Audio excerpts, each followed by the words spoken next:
Gen Z, totoo bang mas sensitive na? Alam mo yung lagi nilang sinasabi, Gen Z ka kasi masyadong sensitive. Pero wait lang, sensitive ba talaga or mas aware lang? Kasi kung iisipin mo, ngayon lang may generation na open mag-talk about mental health.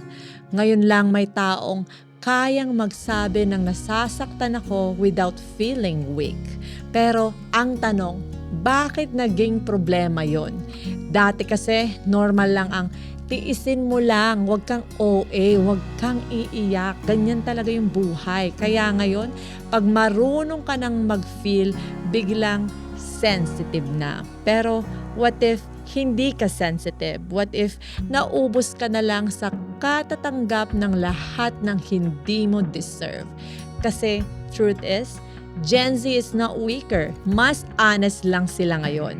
Mas mabilis nang nakikita kung ano yung toxic, kung ano ang disrespect, at kung saan hindi dapat magstay.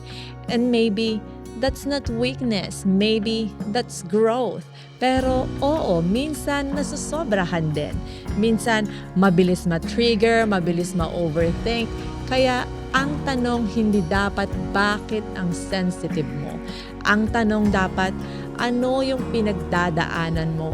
Kasi behind every sensitive person, may story na hindi nakikita ng iba. So next time, may magsabi sa'yo na, Gen Z ka kasi, sensitive ka. Remember this, baka hindi ka sensitive. Baka finally marunong ka ng pakinggan yung sarili mo.